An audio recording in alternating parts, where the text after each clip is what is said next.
Tyler's got the grades first for the offensive line. I've been waiting to hear this from Pro Football Focus. I don't know. What do? They look at the tape and they look at win rate and things like that? Is that what they do? I believe that's a lot of what it is, yeah. For the Bears tape yesterday, they just burned it. No grading. Set it on fire. I think you guys might be a little surprised by some of the grades. My guess is that Darnell Wright's going to be given a good grade. Well, no, he was given a bad grade. He actually, so I sorted it so you have to play at least 50% of the blocking snaps, so it kind of gets rid of the wide receivers and all that stuff. But he was 137 out of 146. Deservedly so, because he gave up a couple of kill shots. So Darnell, you're telling me Darnell Wright was 137 out of 146 offensive linemen? Yes. Mm-hmm. So he was one of the worst offensive linemen in week 2. Yep. Darnell Wright. I wasn't grading anybody, but you could see that on film with the naked eye. I'm worried. I mean, that's the 10th overall pick.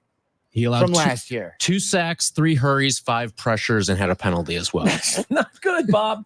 And then, we can't just keep citing, well, this week we played 2 really good defensive tackles. This week we played 2 really good ends. Like you said earlier, this is the NFL. Like every week there's going to be a really good player, a good scheme.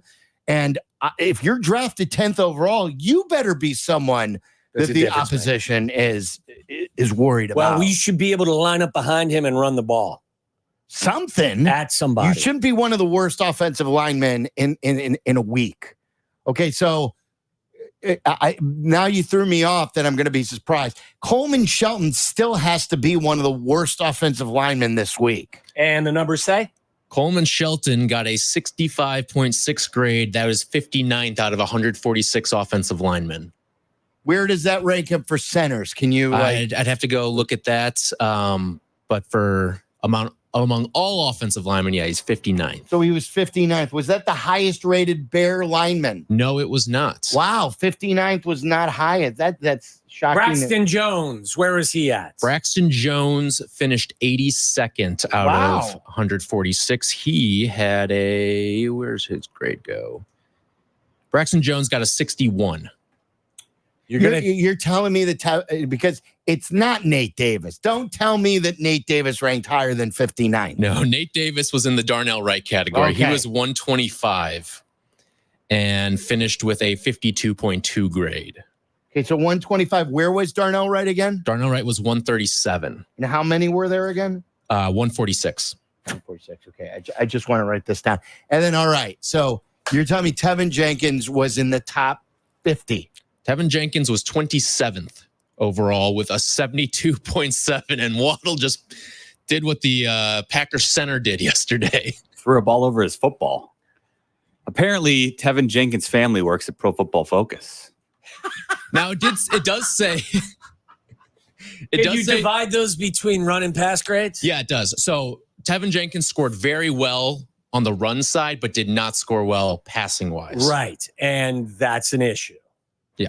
So give me the run score versus the pass score. So his pass score was a 59.8 and his run score was a 76.1. He allowed 1 sack, 1 quarterback hit, 1 hurry, 3 pressures.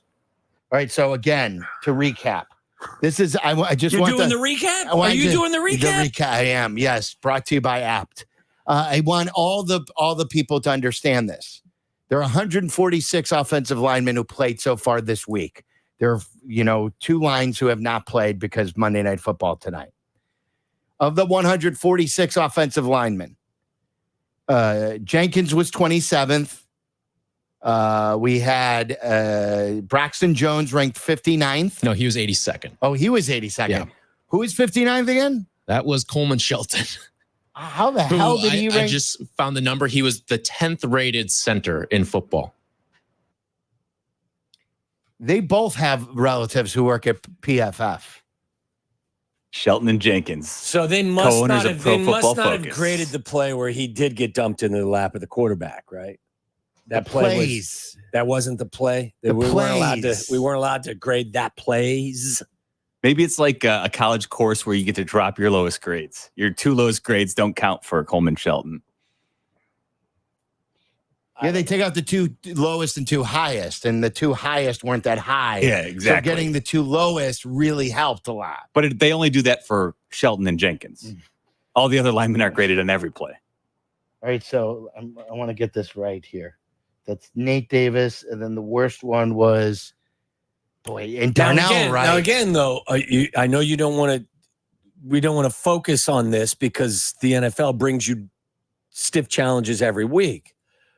But the guys on the edges were going to be challenged more than the guys on the interior versus last week where the guys on the interior. Well, last week, who graded better? I know that. Your offensive tackles graded better than your guard to guard. That's reality. Darnell Wright, though, is the 10th overall pick in a draft. I totally get it. And he should not be one of the worst offensive linemen, no matter who he's facing. What I'm trying to say to you is I'm not 100% shocked that Coleman Shelton's grade is what it is, because he wasn't facing the challenge this week that he was facing last week. And what was his grade last year? What was his grade last week? And what I'm telling you is I'm shocked because my eyeballs told me that he sucked.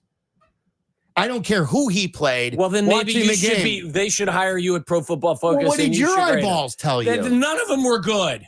Didn't Coleman Shelton look like garbage? They all looked bad. You need to text Tarico Silvy and tell him to tell Collinsworth that you want to have a Silvy breakdown of the O-line at PFF. Collinsworth, get this rolling.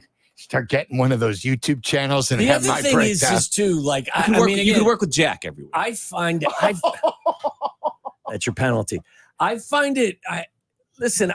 I know that they've hired people. Like, I think they hired the former offensive line coach from the Cincinnati Bengals, Paul Johnson, I think his name is, to do some of the grading.